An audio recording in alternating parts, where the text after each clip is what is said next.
आखिर कैसे दुनिया का सबसे टॉप क्लास होटल बंद करवा दिया एक फटीचर से दिखने वाले इंसान ने? जिस फटीचर घर जमाई से अपनी जूतियों पर नाक रगड़वाई एक सास ने, कैसे उसी घर जमाई ने बचाया उनका अरबों का डूबता हुआ बिजनेस एक कॉल में? जिस सड़क छाप पति का चेहरा भी देखना पसंद नहीं करती थी उसकी बीवी, कैसे उसने गिफ्ट किया दुनिया का इकलौता डायमंड लैपटॉप अपनी बीवी को? जो फटीचर घर जमाई चाय तक उधारी के पैसों पर पीता था, क्यों उसका बैंक अकाउंट देख छूट गए सबके पसीने? अरे फटीचर, ये 7 स्टार होटल है, कोई ढाबा नहीं कि मुंह उठाकर चले आए। अंदर कहाँ चला जा रहा है? भाई साहब मेरा यकीन कीजिए, अंदर मेरी मीटिंग है आधे घंटे में। तेरे कपड़े फटे हुए, चप्पल में छेद हो रखा है और तू कह रहा है कि आधे घंटे में तेरी मीटिंग है यहाँ। अरे कभी सपने में भी देखा है ऐसा आलीशान होटल? झूठ बोले जा रहा है। चल भाग यहाँ से। मेरे यकीन करो, मेरा अंदर जाना बहुत जरूरी है। मेरी रूम की भी मेरे मैनेजर के पास है अंदर। अबे चल जाए यहाँ से, वरना मार मार के मोर बना दूंगा, समझा? शिवम 7 स्टार होटल के अंदर घुसने के लिए एड़ी तक का जोर लगा चुका था, मगर उसके हुलिये को देखकर वहां मौजूद सिक्योरिटी गार्ड ने उसे अंदर घुसने नहीं दिया। तभी शिवम की पत्नी दृष्टि, जो शहर के सबसे अमीर खानदान से बिलोंग करती थी, शिवम और दृष्टि सिर्फ नाम के पति पत्नी थे, क्योंकि उनकी शादी दृष्टि के दादाजी ने जबरदस्ती करवाई थी, जिसके बाद शिवम इनके घर में एक नौकर और घर जमाई बनकर रहने लगा। दृष्टि मेरा अर्जेंट अंदर जाना बहुत जरूरी है। मेरा रूम भी बुक है, बस तुम मेरी एंट्री करवा दो इन्हें बोलकर, क्योंकि ये मुझे अंदर नहीं जाने दे रहे। शिवम दृष्टि से गिड़गिड़ाते हुए रिक्वेस्ट करने लगा, मानो जैसे उसे बहुत बड़ी इमरजेंसी हो और उस होटल में जाना उसके लिए वाकई बहुत जरूरी हो। पर शिवम, जो एक छोले कुलचे बेचने वाला मामूली सा लड़का है, अनाथ है, उसका इस होटल में क्या काम? तभी दृष्टि के साथ आया उसका बिजनेस पार्टनर अंगद दृष्टि से कहता है, दृष्टि, ये कौन गरीब बदतमीज आदमी है? अरे इसे 50 रुपए दो और भगाओ यहाँ से। मिस्टर, तमीज से, मैं कोई 11 आदमी नहीं बल्कि दृष्टि का हस्बैंड हूँ। शिवम की ये बात सुनकर दृष्टि के साथ खड़े अंगद के होश उड़ गए। उसे क्या, बल्कि पूरे शहर को जरा भी अंदाजा नहीं था कि दृष्टि शादीशुदा है। तभी अंगद ने दृष्टि को देखा और पूछा, ये क्या कह रहा है दृष्टि? ये तुम्हारा पति है? अंगद का ये सवाल सुनते ही दृष्टि कुछ सेकंड के लिए ब्लैंक हो गई, लेकिन फिर उसने बड़ी हिम्मत करके कहा, क्या अंगद, तुम्हें सच में लगता है ये गरीब भिखारी मेरा हस्बैंड होगा? ये तो कोई चंदा मांगने वाला सड़क छाप आदमी है, मेरा पति नहीं। इतना सुनते ही शिवम को जोर का धक्का लगा, उसका दिल पिघल गया था। वो कुछ कहने ही वाला था कि अंगद बड़ी बदतमीजी के साथ शिवम पर चिल्ला दिया, इससे पहले कि मैं तुझे मार मार कर यहाँ से भगाऊं, अपने आप यहाँ से चला जा, समझा? शिवम अपनी किस्मत पर अंदर ही अंदर रोने लगा। वो वहाँ से निकलने ही वाला था कि तभी अचानक कार होटल के बाहर आकर रुकती है, जिसमें से शहर के बड़े बिजनेसमैन नितिन रायजादा निकलते हैं और उनकी नजर सीधे शिवम पर पड़ती है और वो शिवम को देखते ही उसकी ओर दौड़े चले जाते हैं। मिस्टर शिवम, आप? सर, आपने मुझे पहचाना नहीं? मिस्टर रायजादा को कौन नहीं जानता था। दृष्टि उन्हें देखते ही पहचान गई थी, पर उन्हें शिवम से बात करता देख दृष्टि और अंगद दोनों के होश उड़ गए। दृष्टि, ये मिस्टर रायजादा जैसा बड़ा आदमी शिवम से क्या बात कर रहा है और वो इसे जानता कैसे है? वही तो मुझे भी समझ नहीं आ रहा है। 5000 करोड़ की कंपनी के मालिक को कैसे जानता है?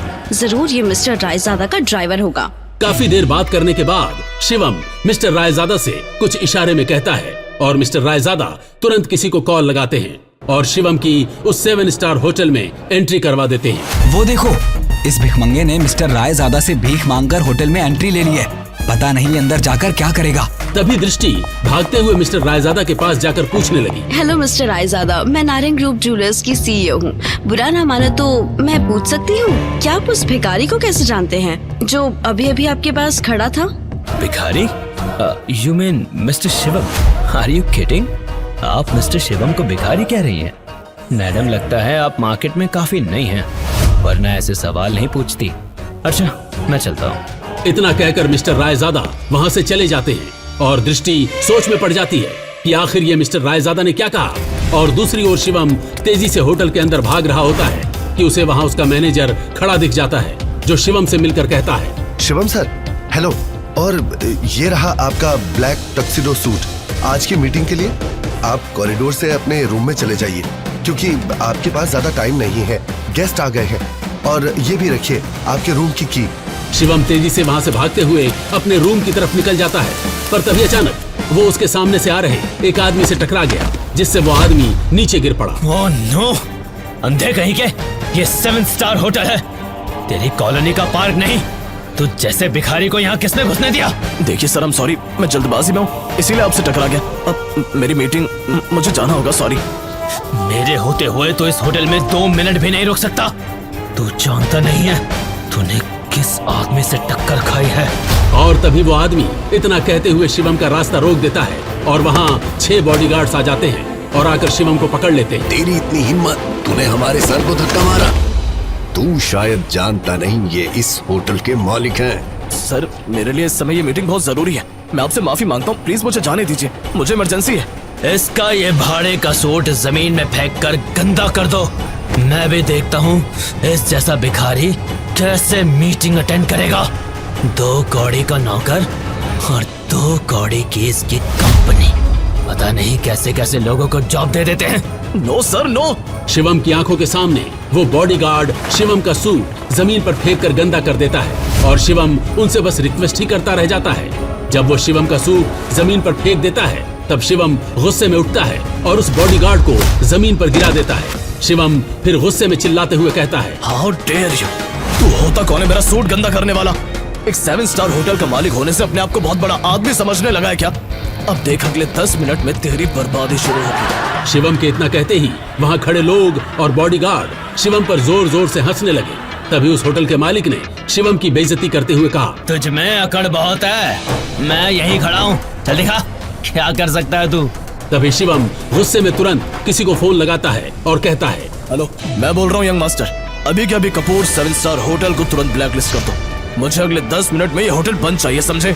शिवम का फोन डिस्कनेक्ट होने के बाद कपूर 7 स्टार होटल के मालिक को और हंसी आ जाती है। पर तभी अचानक होटल में लगी टीवी स्क्रीन पर न्यूज में बड़ी बड़ी हेडलाइंस में कपूर 7 स्टार होटल की न्यूज आने लगी। इस वक्त की सबसे बड़ी खबर, बताया जा रहा है कि दिल्ली के कपूर 7 स्टार होटल को गवर्नमेंट की ओर से अभी अभी बैन कर दिया गया है। ये खबर सुनते ही मिस्टर कपूर के होश उड़ गए और वो घबराकर ऑफिसर्स को कॉल करने लगे। हे मिस्टर, किससे पूछकर तूने मेरे होटल को ब्लैकलिस्ट करने की कोशिश की? 7 स्टार होटल को बैन करना कोई मजाक नहीं है। ये सब बिना कोई नोटिस के न्यूज में कैसे पब्लिश हुआ? सर, हमें ऊपर से इमीडिएट ऑर्डर आए हैं कि आपके लाइसेंस को कैंसिल कर दिया गया है और होटल को अभी से बैन कर दिया गया है। आपको बात करनी है तो सीधा मिनिस्ट्री से बात करनी होगी।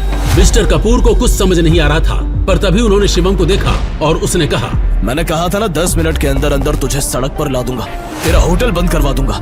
लेकिन तू जैसा मामूली आदमी ऐसा कैसे कर सकता है? मैं इतना करोड़पति आदमी हूँ, इतनी पावर है मेरे पास, मेरे होटल को बैन करने के लिए खुद पीएम के ऑर्डर चाहिए होते हैं, पर तूने एक कॉल में मेरा होटल बैन करवा दिया।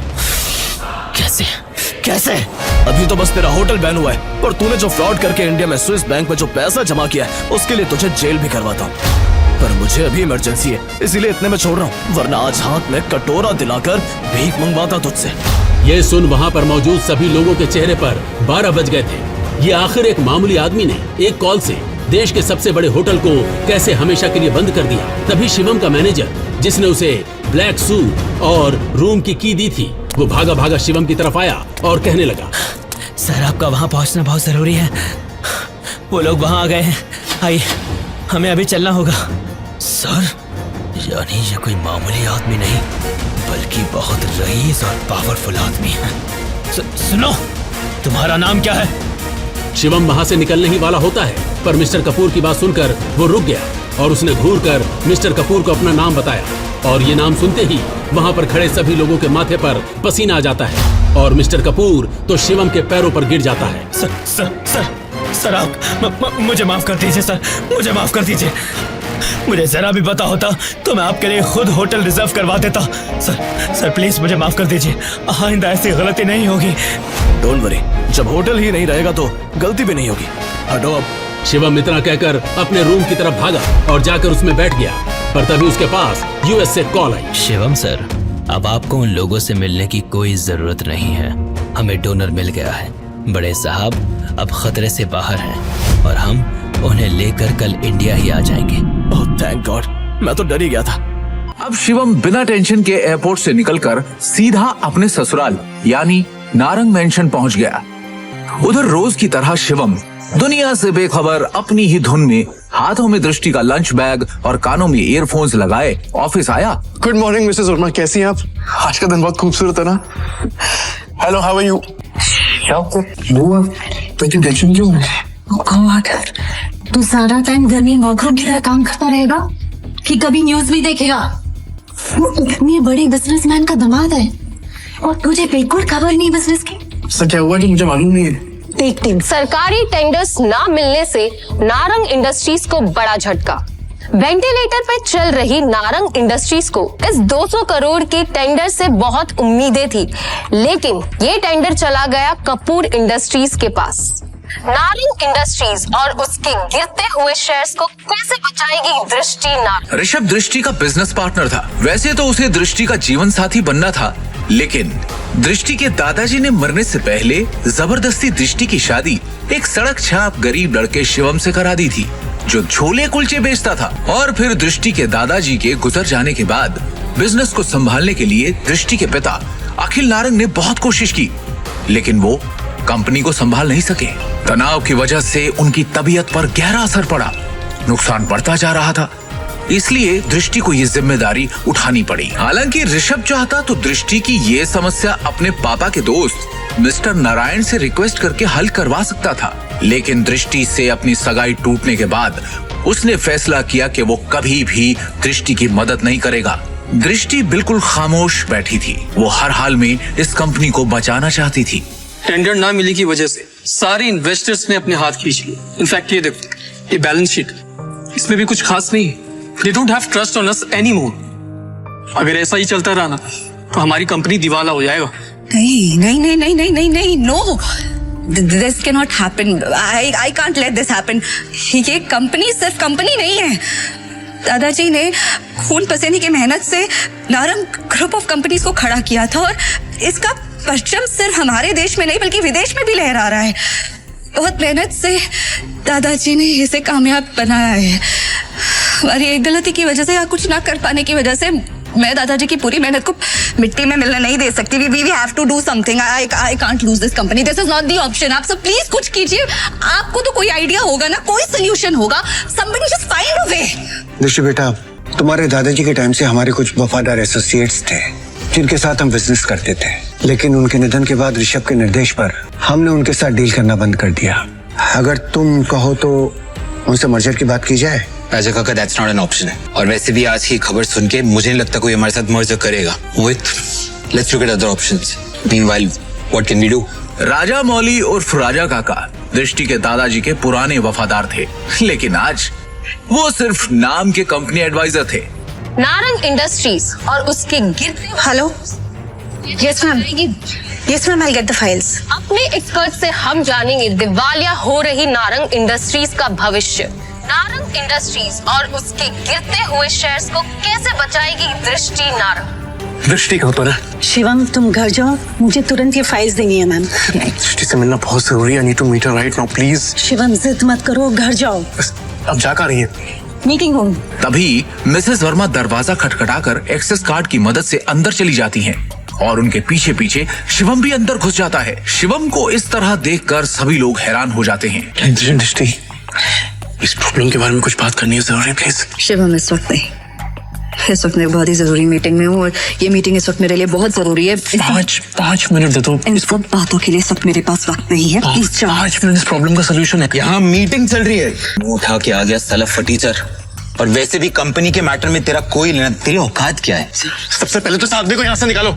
इसकी वजह से सारी गड़बड़ है। सृष्टि, अपनी डिसीजन खुद लो प्लीज। सिक्योरिटी से बाहर फेंको। सर, मैं यहाँ संभाल लूंगी, आप मीटिंग में वापस जाइए प्लीज। छोड़ो इसे, छोड़ो। मैडम, लेकिन सर ने इन्हें बाहर निकालने को कहा है। छोड़ो इसे, ये कोई चोर है क्या? ये दृष्टि मैम के पति हैं और नारंग इंडस्ट्रीज के घर जमाई। भूल गए क्या तुम लोग? Thank you Mrs Verma. जितनी इज्जत आपसे मिलती है उतनी दृष्टि उसकी मॉम से भी नहीं मिलती। Thank you. Mrs Verma Shivam को ऑफिस की छत पर ले जाती हैं और उससे पूछती हैं। शिवम, हाँ जी। तुम अंदर क्या बड़बड़ा रहे थे? तुम कंपनी को संकट से बचा सकते हो, कैसे बचा सकता हूँ ये तो आपको अभी नहीं बता सकता, लेकिन आपसे कुछ मदद चाहिए मिसेस वर्मा। कंपनी की कुछ डिटेल्स चाहिए। कैसी डिटेल्स? मुझे शेयर होल्डर्स की, इन्वेस्टर्स की लिस्ट चाहिए और बैलेंस शीट भी देखनी है, उसके बाद ही कुछ कह पाऊंगा। अंदर जो कुछ भी हुआ उसके बाद ऑफिस का कोई भी स्टाफ तुम्हारी मदद करने को तैयार नहीं होगा, लेकिन एक आदमी है जो तुम्हारी मदद कर सकता है। अगर तुम उसको मना लो तो ही। कौन? Rajamouli sir. I think he can help you. वो दृष्टि के दादाजी के बहुत करीबी थे, लेकिन जब से ऋषभ आया ना ऑफिस में, उसने उनको साइडलाइन कर दिया। वो ना चेन स्मोकर है, तो वो हर एक घंटे आते हैं यहाँ पे सिगरेट पीने। तुम उनका इंतजार करो और कोशिश करो उनसे बात करने की। हाँ, मैं वापस जाती हूँ। शिवम वहाँ खड़ा होकर राजा मौली का इंतजार करने लगता है। इसी बीच उसने अपनी जेब से फोन निकाला और किसी को कॉल किया। हेलो, कैसे नितिन दादा जी आप? अरे शिवम जी, आपसे मुलाकात भी हो गई और आज आपका कॉल भी आ गया। हमारे तो भाग्य खुल गए। बोलिए ना सर। आपसे एक छोटा सा काम। हुक्म किया जाए मालिक। आप जल्दी से डिटेल्स बता कर मुझे कॉल कीजिए। जी, रखता हूँ, बाय। राजा काका, रायजादा ग्रुप और नारंग इंडस्ट्रीज का मर्जर कैसा रहेगा? रायजादा, तुम इनके बारे में कैसे जानते हो? ये तो हमारे पुराने बिजनेस एसोसिएट्स थे। तुम्हें क्या पता इनके बारे में? इसके बाद शिवम ने राजा काका को कुछ ऐसा बताया कि उसे सुनने के बाद उनके होश उड़ गए। उन्होंने अपनी सिगरेट वापस रखी और शिवम को अपने साथ कॉन्फ्रेंस रूम ले गए। ये गरीब फटीचर अब तक यहाँ है। अपनी भाषा पर नियंत्रण रखो। दृष्टि बेटी, हमें शिवम की बात को सुनना चाहिए कि वो कहना क्या चाहता है। इसके पास एक योजना है। योजना? सड़क छाप। जितनी तुम्हारी उम्र है ना, उससे ज्यादा एक्सपीरियंस मुझे इस कंपनी में काम करने का हो चुका है। इस सब नोक झोंक के बीच दृष्टि गहरी सोच में थी। उसे अपने दादाजी की एक बात याद आ रही थी। दृष्टि बेटी, शिवम तुम्हारे लिए एक अच्छा जीवन साथी है और एक बात हमेशा याद रखना, जब भी तुम्हें या नारंग इंडस्ट्री पे कोई भी परेशानी आई तो शिवम ही तुम्हें उससे बाहर निकालेगा। आप कहना क्या चाहते हैं? इनफ, शांत हो जाइए आप सब, प्लीज प्लीज थोड़ी देर के लिए चुप हो जाइए। और ऋषभ, तुम भी चुप रहो। भूलिए मत आप सब लोग, इस कंपनी की बॉस अब भी मैं हूँ। डिसीजन मेकिंग पावर मेरे हाथ में है, होगा वही जो मेरा फैसला होगा। शिवम, तुम कहो तुम्हें क्या कहना है? हाँ शिवम जी, क्या बेटा? सबसे पहले मुझे कंपनी के शेयर होल्डर्स और इन्वेस्टर्स की लिस्ट चाहिए और बैलेंस शीट भी देखनी है, उसके बाद ही कुछ कह पाऊँ। दृष्टि, ये बहुत ज्यादा हो रहा है। हम ऐसे ही किसी को अपनी कंपनी की डिटेल्स शेयर नहीं कर सकते। लैपटॉप दो सर, प्लीज। चलो। दृष्टि, तो ये बात। ऋषभ, भूलो मत तुम्हारी बॉस का पति है जिसके बारे में तुम ऐसे बात कर रहे हैं। अगली बार तमीज का इस्तेमाल जरूर करना। 2 साल में पहली बार शिवम ने दृष्टि को उसके लिए लड़ते हुए देखा। दृष्टि की बात सुनते ही उसका सीना चौड़ा हो गया। Shivam, you continue. Balance sheet की कुछ ट्रांजैक्शन पे मुझे शक है। इन्वेस्टर्स जिस तरह कंपनी छोड़ के जा रहे हैं, उसका भी एक पैटर्न है। कुछ तो गड़बड़ है यहाँ पे। अरे क्या बकवास कर रहा है? कुछ भी बोल रहा है यार। हवा में बात करना बंद करो और ये बताओ कि गिरते शेयर को कैसे रोके। हमें हमारे कंपनी से सारे शेयर बायबैक करने होंगे, सिंपल। अरे वाह, एकदम शानदार और नया आइडिया तुम्हारा। तुम्हें क्या लगता है? अरे इसे क्या लगता है कि हम लोग ने इस बारे में सोचा नहीं होगा? शांत हो जाओ। शिवम, फंड्स कहाँ हैं हमारे पास? 1 मिनट दो मुझे, बस 1 मिनट। इतना कहकर शिवम ने अपने फोन से एक नंबर मिलाया और उसके बाद जो उसने फोन पर कहा उसे सुनकर सबके होश उड़ गए। ऋषभ और मोहित की आंखें फटी की फटी रह गई। मिस्टर टोकस, मेरी बात ध्यान से सुनिएगा। सबसे पहली बात, राजाडा ग्रुप से नारंग इंडस्ट्रीज को फौरन 500 करोड़ ट्रांसफर कीजिए। दूसरी बात, राजाडा ग्रुप और नारंग इंडस्ट्रीज के बीच में मर्जर अनाउंस कीजिए। और हाँ, आखिरी बात, कपूर इंडस्ट्रीज के सारे शेयर खरीद लीजिए जल्दी। दृष्टि शिवम की इतनी बड़ी बड़ी बातें सुनकर हैरान थी।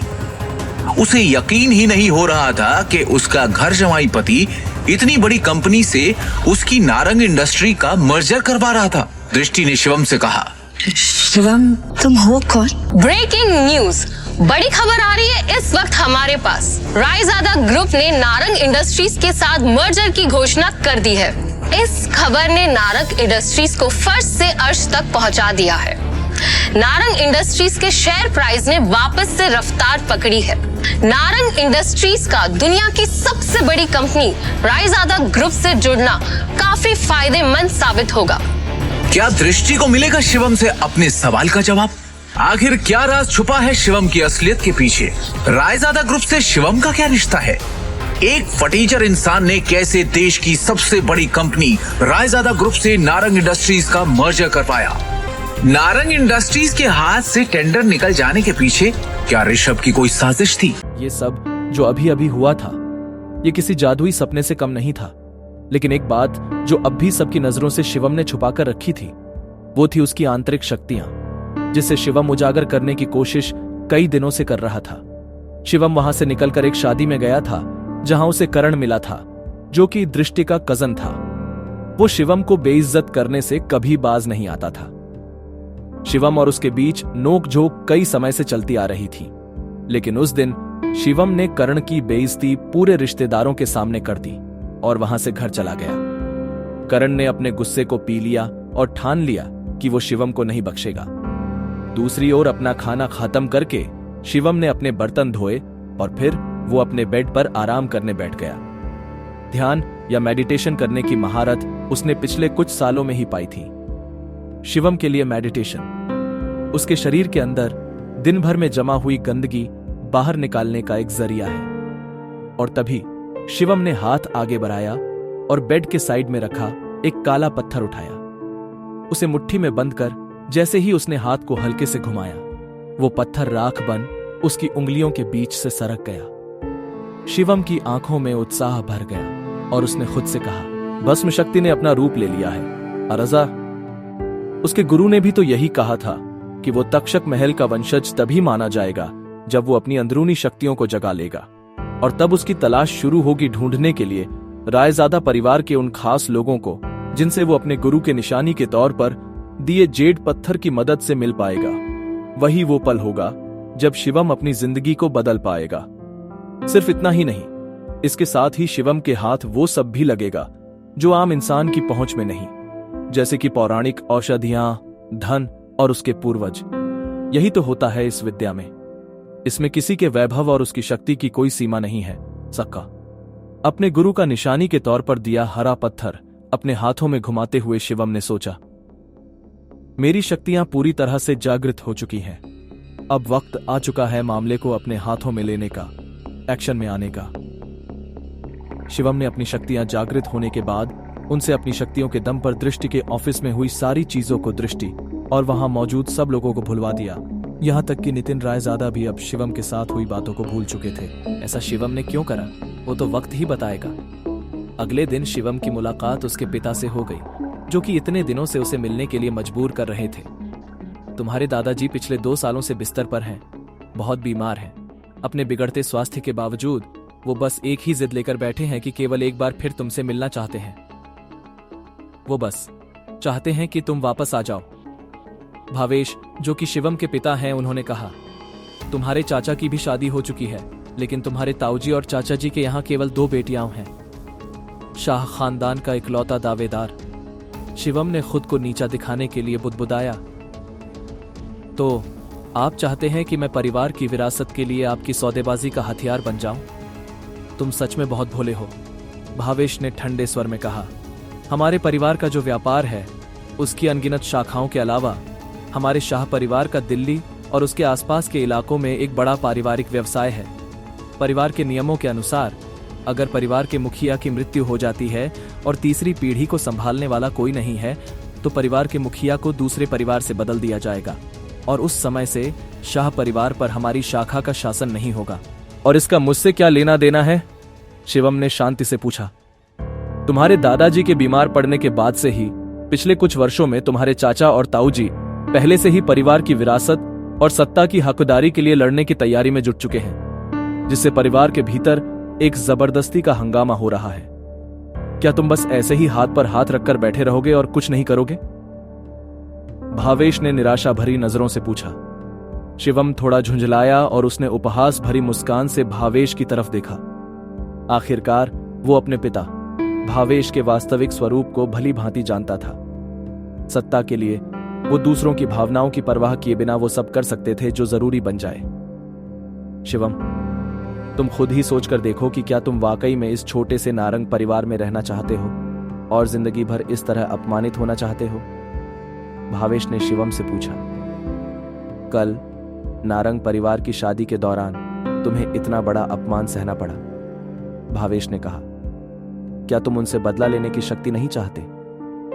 क्या तुम नहीं चाहते कि तुम्हें वो रुतबा, वो शोहरत, वो ताकत मिल जाए कि तुम जब चाहो तब पूरे नारंग परिवार को अपने सामने पैरों पर घुटने टेकने के लिए मजबूर कर दो। भावेश के ये कहते ही शिवम ने उसकी तरफ देखा और फिर एक गहरी सोच में डूब गया।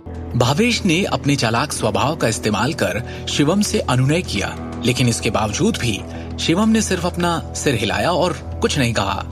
मुझे पता है कि तुम मुझसे अपने दिल की गहराई से नफरत करते हो। तुम चाहो तो जीवन भर मुझसे नफरत कर सकते हो और मुझे अपने पिता के रूप में स्वीकार नहीं करना चाहते हो तो वो भी मत करो। भावेश ने गंभीरता से कहा, केवल एक चीज है जो तुम्हें करने की जरूरत है, वो है शाह परिवार में वापस आना और अपने दादा को पहचानना। फिर तुम शाह परिवार से वो लेने में सक्षम हो जाओगे जो तुम चाहते हो और उस शक्ति के साथ तुम जो चाहो वो कर सकते हो।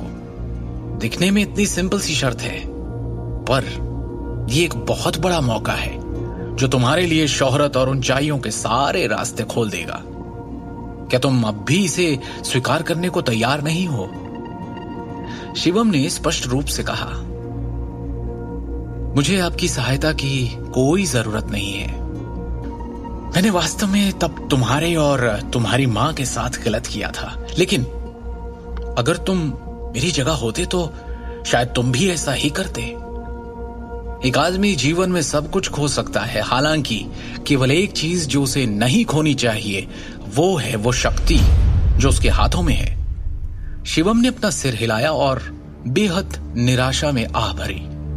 पूरे 1 दशक के बाद भी भावेश को अभी भी उसने उसके और उसकी मां के साथ जो किया उसके लिए किसी प्रकार का पछतावा या अपराध बोध महसूस नहीं हो रहा था। शिवम ने खड़े होकर जाने से पहले कहा, मैं वापस जाने और अपने दादाजी से मिलने का समय चुनूंगा। हालांकि शाह परिवार के मामले का मुझसे कोई लेना देना नहीं है। ठीक है, तुम जा सकते हो। मैंने तुम्हें पहले ही शर्तें बता दी है और तुम्हारे जवाब का इंतजार रहेगा। मुझे पता नहीं क्यों ये यकीन है कि तुम अंत में अपना विचार बदल दोगे। हाँ, आपने जो कहना है या करना है वो कीजिए।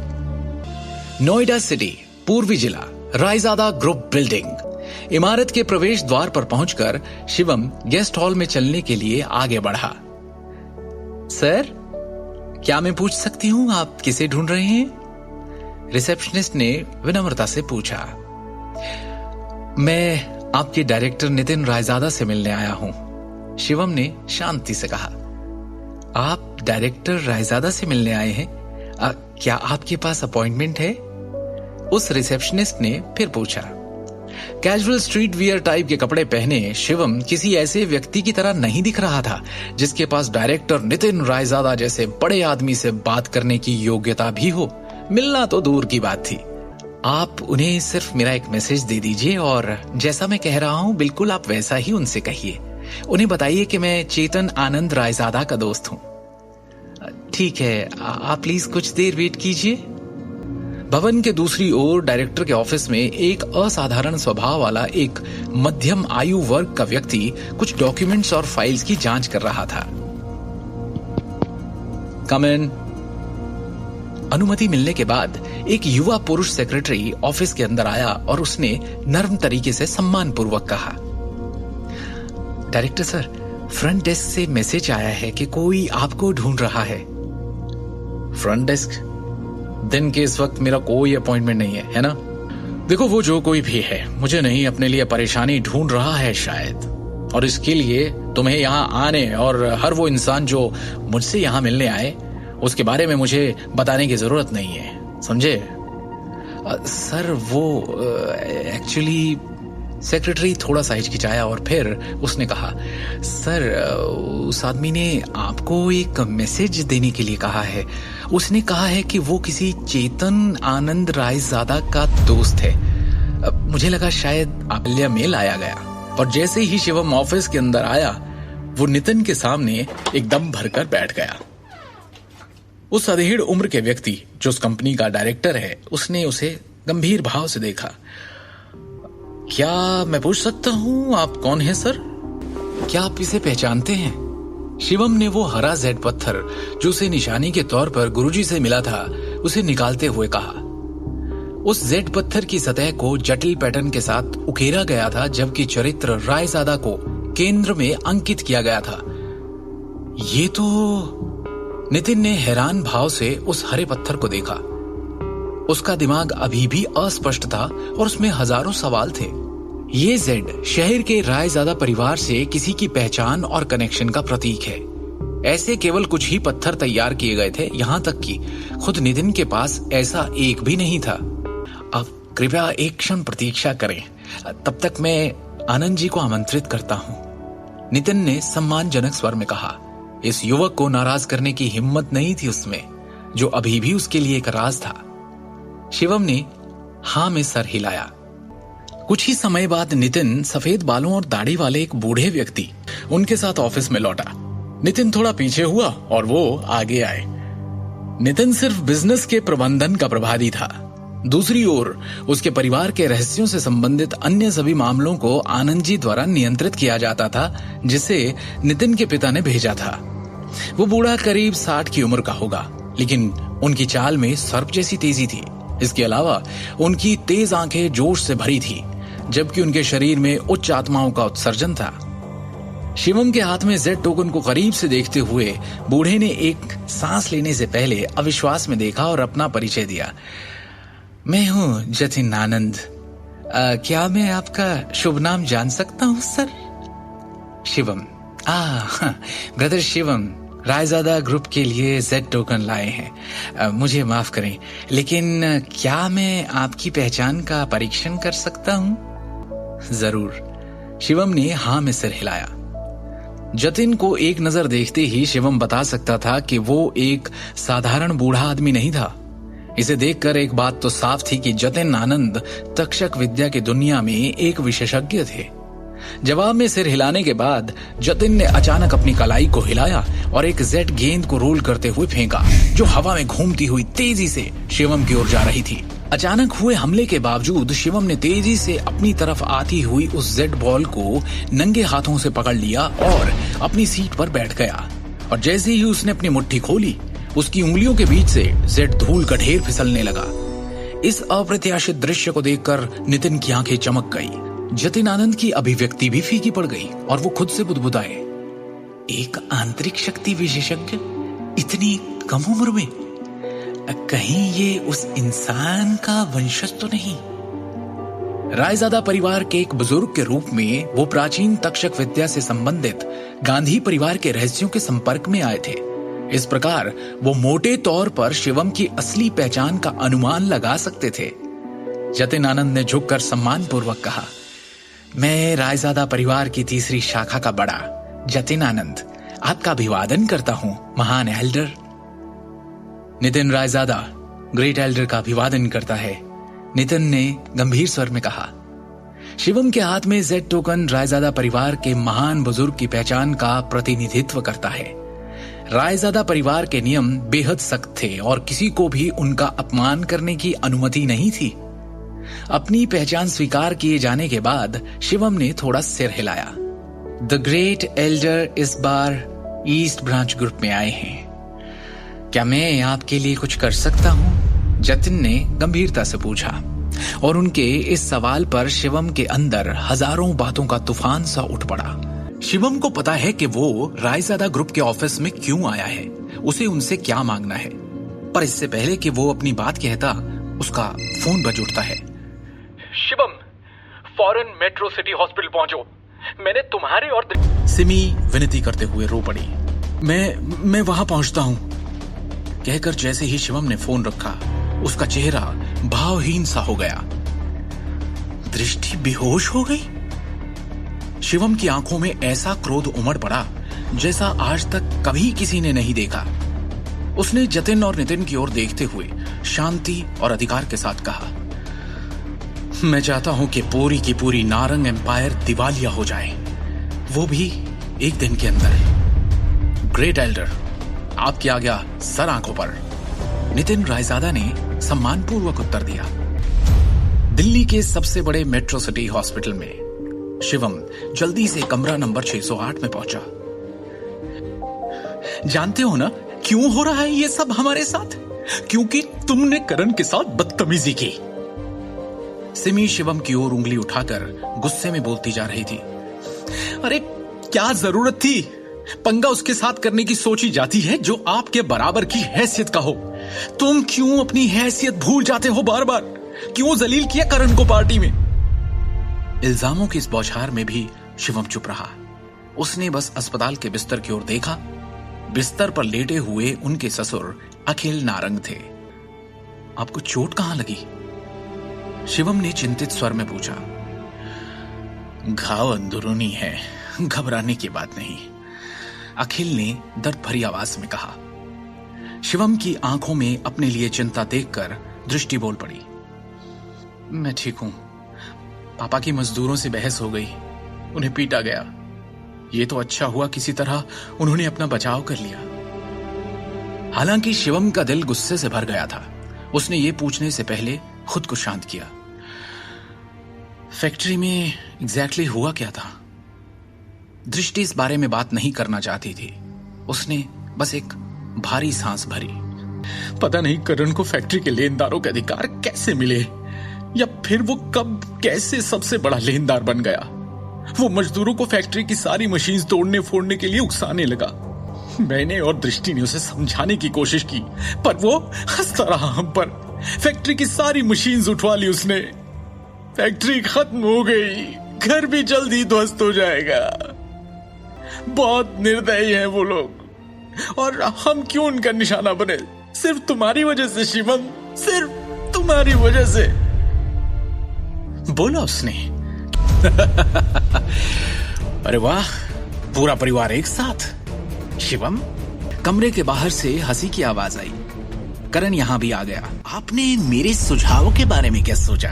पांचवी चाची, पांचवे अंकल? करण ने उन्हें और भड़काने के लिए उद्देश्यपूर्ण ढंग से अपने शब्दों को लंबा खींचा। अगर मैं आज आपके बचाव में नहीं दौड़ा होता तो वो वर्कर्स तो आपकी जान ही ले लेते, है कि नहीं? एक तो खुद तुमने ये सब करवाया और अब हीरो बनने आ गए हो। बंद करो ये ढोंग करण। करण की बातों से तंग आकर दृष्टि फट पड़ी। करण की चालाक अभिव्यक्ति उनमें से कोई बर्दाश्त नहीं कर पा रहा था। अरे यार, आप लोग दया के लायक हो ही नहीं। ऐसे लोगों को पता है क्या कहते हैं? थैंकलेस। करण ने आह भरते हुए कहा। मैं चाहता था कि अखिल अंकल के सारे कर्जे बाहर के बाहर निपट जाएं। क्या यह तरीका सही नहीं था उन्हें सेव करने का? मेरी जगह कोई और होता तो शायद आज ये जिंदा भी नहीं होते। करण ने कोमल स्वर में कहा। मैं तो बस मदद करने की कोशिश कर रहा हूं। मुंह बंद करो और दफा हो जाओ यहां से करण। दृष्टि गुस्से में कांपती हुई चिल्लाई। मैं दफा हो जाऊं? फिर ये मत कहना अखिल अंकल कि मैंने आपके परिवार को एक मौका नहीं दिया। अरे आपको तो एहसान मानना चाहिए, पर आप मानते नहीं। इसलिए मैं कल ही लेनदारों के अधिकार जारी कर दूंगा। बर्बाद हो जाएंगे आप सब। लोन शार्क्स तब तक आपके पीछे रहेंगे जब तक आप जिंदा हैं। क्या आप बकवास कर रहे हो? फैक्ट्री, घर और गहने गिरवी रखवा कर हम अपने सारे कर्जे चुका सकते हैं। क्यों पीछे पड़ेंगे लेनदार हमारे? दृष्टि ने सवाल किया तो करण ने गर्व से भरी मुस्कान दिखाते हुए कहा। उस घटिया ज्वेलरी प्रोसेसिंग फैक्ट्री के सभी उपकरण टूट गए हैं। एक कौड़ी की औकात नहीं, उसको गिरवी कहां रखोगे? इसके अलावा तुम लोगों को अभी भी साइट के किराए का हिसाब देना होगा। अगर इसे ठीक से नहीं सुलझाया तो अखिल अंकल पर धोखाधड़ी का आरोप भी लगाया जा सकता है, और हाँ, जेल भी हो सकती है। बोल लिया जो बोलना था, अब निकलो यहां से। शिवम ने करण को भाव शून्यता से देखा। करण चिल्लाया और अचानक गुस्से में आकर अपनी हथेली की मुट्ठी बनाकर शिवम के चेहरे की तरफ जैसे उड़ाई। ठाक की आवाज के साथ शिवम ने उसकी मुट्ठी एक झटके में अपनी हथेली से रोकी और बिना दया के एक झटके में उसे उल्टा घुमा दिया। बेइज्जती, हैरानी और गुस्से के घूंट पीकर उसने जहर उगलते हुए कहा,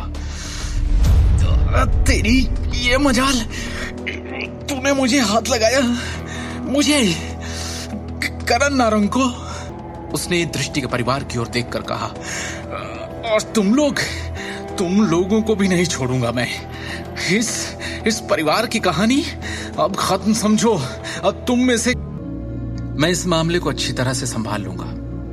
इसीलिए आपको अब और चिंता करने की जरूरत नहीं है। शिवम ने स्पष्ट शब्दों में आत्मविश्वास के साथ पूरे परिवार से कहा, करण या उसके परिवार वाले हमारा कुछ नहीं बिगाड़ पाएंगे। क्या कर लोगे तुम? क्या तुम इस लायक हो? सिमी ने एक ठंडी मुस्कान के साथ व्यंग्यात्मक लहजे में कहा। तुम्हारी तो इतनी हैसियत भी नहीं कि उस समय शिवम ने सिमी की तरफ अपनी भावहीन निगाहें घुमाई और उसके शब्दों को चुप कर दिया। उसकी आंखों से जैसे सिमी की आंखें मिली, उसे ऐसा लगा जैसे शिवम आज पूरी तरह से एक अलग इंसान बन गया है।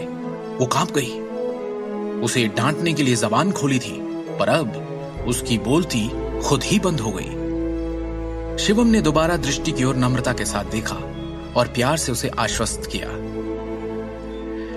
फिक्र मत करो दृष्टि, अब कुछ बुरा नहीं होगा। मैं हूं ना तुम्हारे साथ। हालांकि दृष्टि को समझ नहीं आ रहा था कि क्या हो रहा है, फिर भी उसने अपने दिल में एक बड़ी गर्मजोशी महसूस की। शिवम ने धीरे से उससे पूछा, भरोसा है ना मुझ पर? इस सटीक क्षण में उसने पहली बार ऐसा महसूस किया कि वो उस पर भरोसा कर सकती है। हाँ है, उसने कहा और जवाब में सिर हिलाया। शिवम के करण पर हाथ उठाने का क्या अंजाम भुगतेगा दृष्टि का परिवार, या फिर शिवम सच में उन्हें बचा लेगा? क्या अपनी तक्षक विद्या का इस्तेमाल करने के लिए ये शिवम का पहला मकसद होगा? क्या अब नारंग परिवार शिवम का अलग रूप देखेगा? नारंग ज्वेलरी ग्रुप की इमारत की हर मंजिल पर आज एक असामान्य उथल पुथल थी। कर्मचारियों में अफरा तफरी मची। अचानक नारंग परिवार के सबसे बड़े भाई और नारंग ग्रुप के डायरेक्टर अमिताभ नारंग ने सभी का ध्यान अपनी ओर आकर्षित करने के लिए जोर से खांसी की। सब लोग बहस करना बंद करें, पहले बिजनेस की बातें करें। इस तरह की समस्या को हल करने का हमेशा एक तरीका होगा। अमिताभ नारंग के चेहरे पर आज अलग ही भाव थे। जब से उन्होंने नारंग ग्रुप के डायरेक्टर का पद संभाला, तब से कॉरपोरेशन बिना किसी रुकावट, गिरावट या बिना किसी नुकसान के सुचारू रूप से चलती आ रही थी, क्योंकि इससे पहले कभी किसी ने ऐसी हिला देने वाली स्थिति का सामना नहीं किया था। जैसे ही बैठक कक्ष तुरंत शांत हुआ, सभी ने चिंतित भावों से अमिताभ नारंग को देखा और उनके बोलने का इंतजार करने लगे। डायरेक्टर सर, आपने जिन डेटा की कैलकुलेशन मांगी थी वो आ गई है। हमारे कितने बड़े और पुराने क्लाइंट्स ने आज के आज हमारे साथ कॉन्ट्रैक्ट खत्म कर लिया है, अब बताओ मुझे। डायरेक्टर सर, आंकड़ों के अनुसार हमारे नारंग ग्रुप के शेयर्स में आज 30% से अधिक की गिरावट आई है और पहले ही क्रैश हो चुके हैं। इससे छोटे शेयर धारक घबरा गए हैं और अपने शेयर्स तुरंत वापस लेने का अनुरोध कर रहे हैं। अब इसके अलावा 1 दर्जन से भी ज्यादा शहरों में हमारे ज्वेलरी के सेल्स चैनल आज काट दिए गए हैं और हमें हमारे सारे कॉन्ट्रैक्ट्स खत्म करने के लिए फोर्स किया गया है। इन सब के अलावा ईस्टर्न प्रांत की ज्वेलरी और उससे जुड़ी हुई 20 से भी ज्यादा कंपनीज, ज्वेलरी कॉमर्स एसोसिएशन और जनरल चैम्बर ऑफ कॉमर्स ने संयुक्त रूप से सार्वजनिक रूप से घोषणा की है कि वो हमारे नारंग ग्रुप का सहयोग नहीं करेंगे। अभी स्थिति ये है कि मार्केट में हमारे नारंग ग्रुप पर कोई भरोसा करने को तैयार नहीं है। अमिताभ नारंग का चेहरा ऐसे पीला पड़ गया जैसे उन्होंने कोई भूत देख लिया हो। उन्हें खुद अभी तक ये बात समझ नहीं आ रही थी कि उन्होंने किस ताकतवर शख्स को इतना नाराज कर दिया कि उसने पूरे के पूरे नारंग ग्रुप का दिवालिया निकाल दिया, वो भी एक दिन के अंदर। उन्होंने अजीत की तरफ देखा और पूछा, अजीत, क्या तुम इस समस्या का कोई समाधान लेकर आए हो?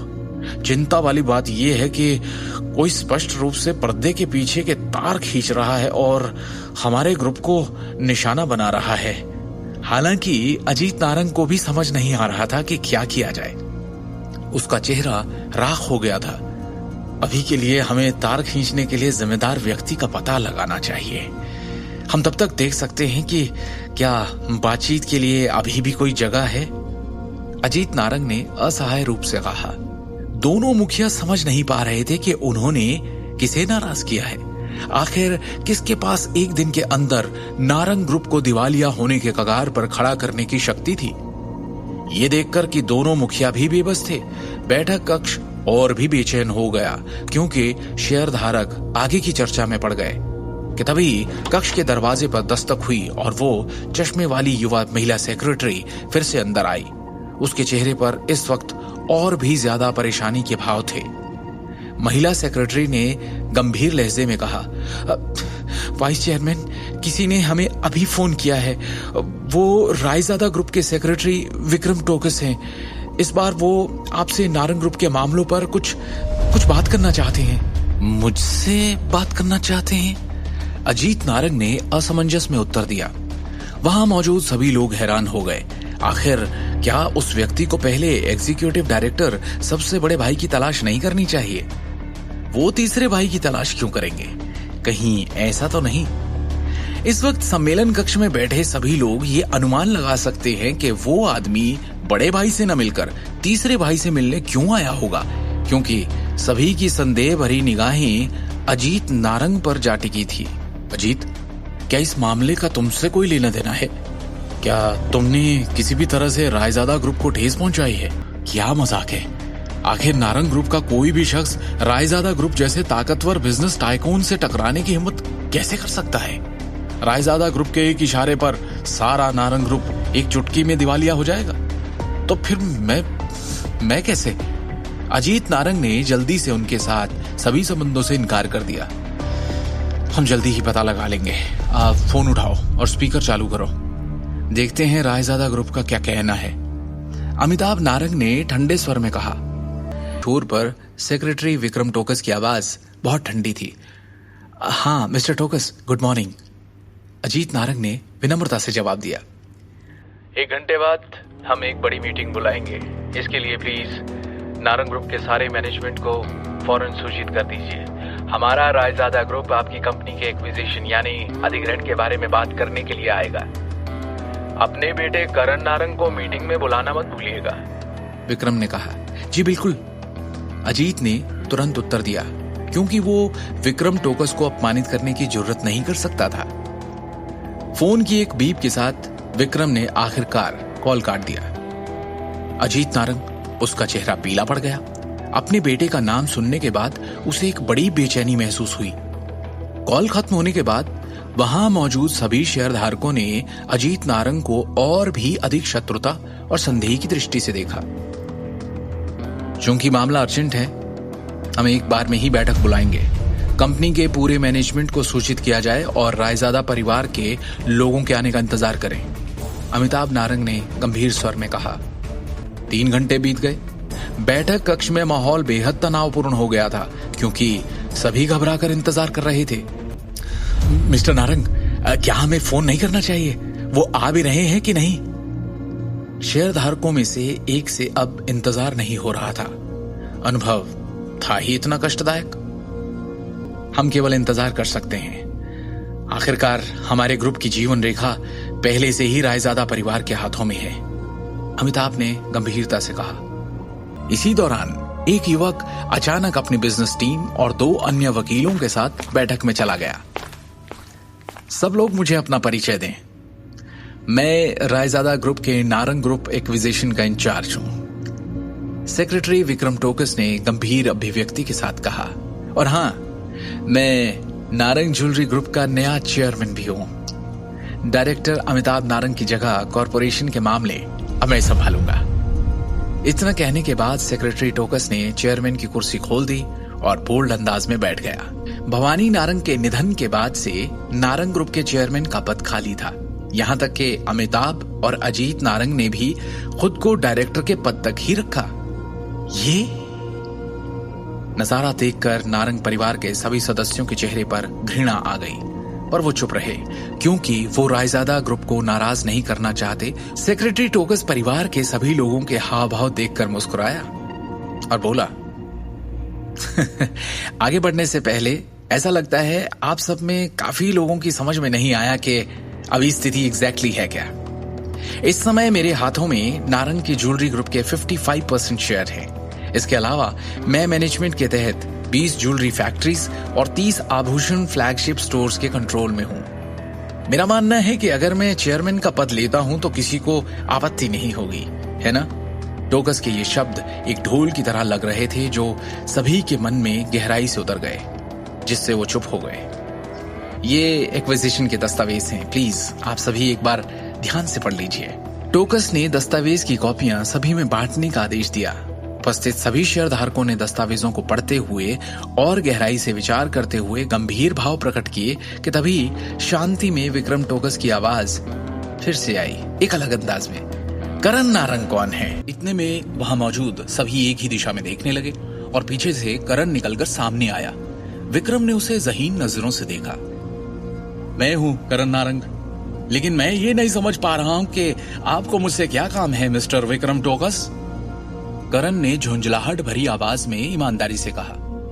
अब मेरा मतलब है विक्रम सर। विक्रम ने बिना कोई प्रक्रिया दिए उससे पूछा, कंपनी में आपकी क्या पोजीशन है?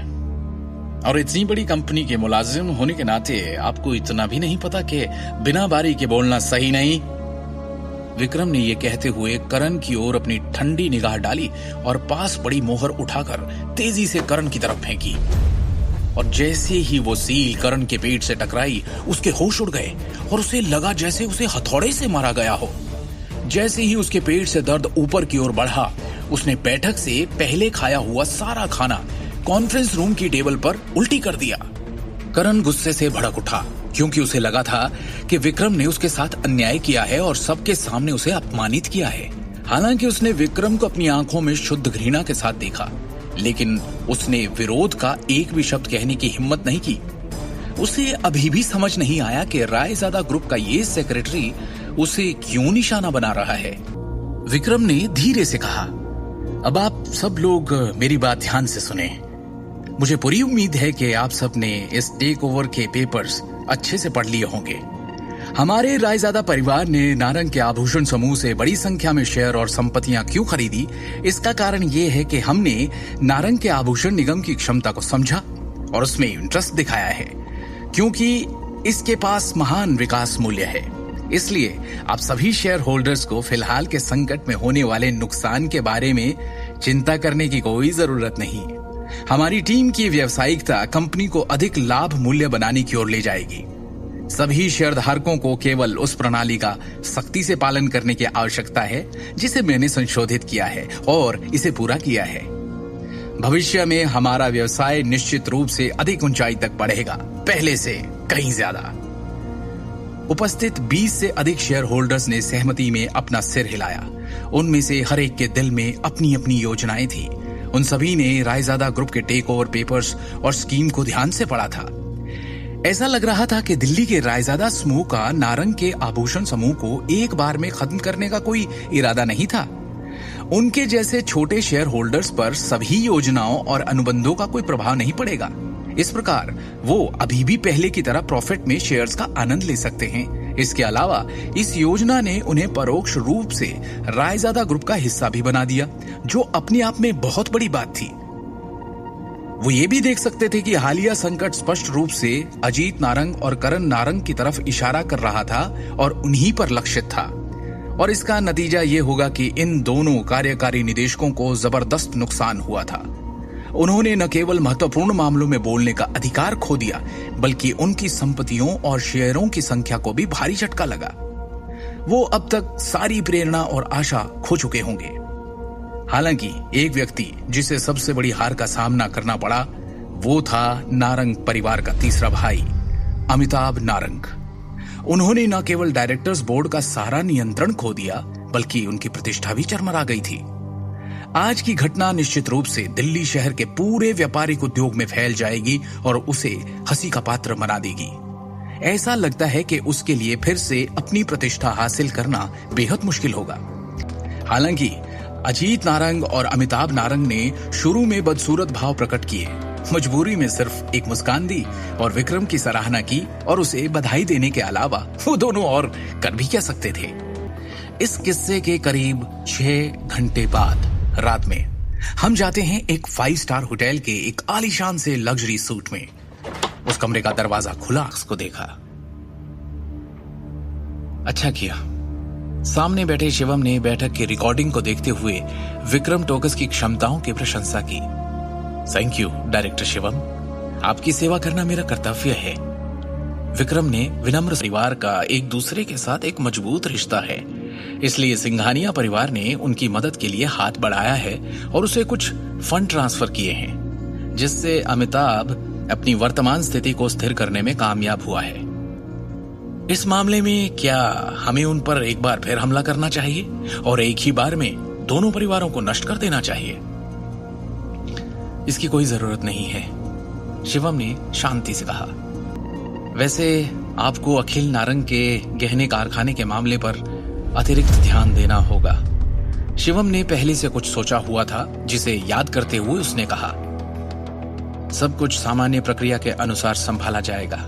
कारखाने के निदेशक अखिल नारंग को नारंग समूह की औद्योगिक श्रृंखला के अन्य छोटे शेयर होल्डर्स के जितने ही प्रॉफिट देना सुनिश्चित करें। शिवम ने नारंग के आभूषण समूह को खरीदने के लिए विक्रम के लिए उद्देश्यपूर्ण व्यवस्था की थी, जिसमें स्वाभाविक रूप से अमिताभ के परिवार के तहत संपत्ति और उसके ससुर के गहने कारखाने के ऋण शामिल थे। साथ ही उसने विक्रम के लिए सभी कारखानों को नारंग समूह के नाम से व्यवस्थित करने और उन सभी को समान प्रॉफिट देने की व्यवस्था की। इस तरह उसके ससुर की ज्वेलरी फैक्ट्री को नारंग समूह की औद्योगिक श्रृंखला में वापस आने का अवसर मिलेगा। ये बहुत अचानक या स्पष्ट नहीं होगा कि पर्दे के पीछे से कुछ तार खींचे जा रहे थे। कल जब आप नारंग एम्पायर जाएंगे तो एक न्यूज बुलेटिन जारी करने के लिए निदेशक मंडल के नाम का उपयोग करें, जिसमें साफ हो कि कंपनी कई रचनात्मक ज्वेलरी डिजाइनर्स और एक मुख्य डिजाइनर अधिकारी की भर्ती करने वाली है। यस सर, विक्रम ने उत्तर दिया। ठीक है, अभी आप जा सकते हैं और हाँ, आगे की हर खबर मुझे रिपोर्ट करें, शिवम ने स्पष्ट रूप से कहा। अगले दिन छतरपुर जिला दृष्टि का घर। कंपनी के लोगों ने घर को फिर से सजाया और परिवार आखिरकार फिर से अंदर आ सका। शिवम ने सबके लिए खाना बनाया, जिसे पूरे परिवार ने मजे लेकर खाया।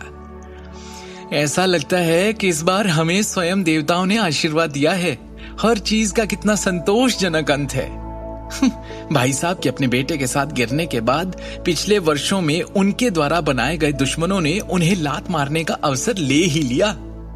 सिम्मी ने बड़े संतोष के साथ कहा, मुझे नहीं पता कि इन सब के पीछे किसका हाथ है, लेकिन हाँ, एक बार मैं खुद मिलकर उसे व्यक्तिगत रूप से धन्यवाद देना चाहती हूं।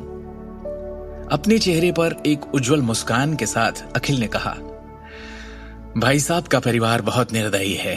उद्योग में लगातार दुश्मन बनाने के बाद ऐसा लगता है कि उन्होंने इस बार अनजाने में कोई बड़ी गलती कर दी है, जिसके कारण ये सब हुआ। वो इसी के लायक है जो उन्हें मिला, सिम्मी ने अहंकार से फूलते हुए कहा। इस बार नए अध्यक्ष ने हमारे आभूषण कारखाने को कंपनी की औद्योगिक श्रृंखला में शामिल कर दिया है, जिससे हमें भविष्य में शेयर और प्रॉफिट दोनों मिलेंगे। हाय, अब ऐसा लग रहा है मानो एक बड़ा संकट टल गया है। भाई साहब और अजीत को वास्तव में इतने सालों के बाद भी कंपनी के प्रबंधन में बड़ी समस्या आई है। चूंकि रायजादा समूह के पास शक्ति और प्रभाव दोनों है, ये नारंग के आभूषण समूह के लिए अच्छा कदम है।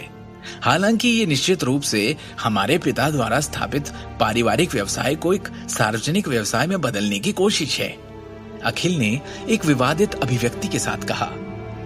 अखिल के हाथों में दिल्ली टाइम्स न्यूज़पेपर था। आप कुछ ज्यादा ही चिंता कर रहे हैं। नारंग के लिए आपके विचारों के बावजूद क्या आपके पिता ने कभी आपको वो पद या सम्मान दिया? क्या उन्होंने कभी आपको कंपनी के प्रबंधन अधिकार देने पर विचार किया है? सिम्मी ने उसकी भावनाओं को ध्यान में रखे बिना धीरे से कहा, अब से आपके नए आए अध्यक्ष विक्रम का ईमानदारी से पालन करना चाहिए। आखिरकार वो कंपनी के तहत छोटे कारखानों के साथ समान व्यवहार कर रहे हैं। अब जब आप कंपनी के नाम पर एक छोटे शेयर होल्डर हो, तो अब आप वापस नारंग एम्पायर की बिल्डिंग में जाकर ऑफिस में बैठ सकते हो। आगे की कहानी जानने के लिए देखिए अगला एपिसोड सिर्फ पॉकेट एफएम के यूट्यूब चैनल पर, और शिवम द हिडन वॉरियर के सारे एपिसोड्स को सुनने के लिए डिस्क्रिप्शन में दी लिंक से डाउनलोड करें पॉकेट एफएम ऐप।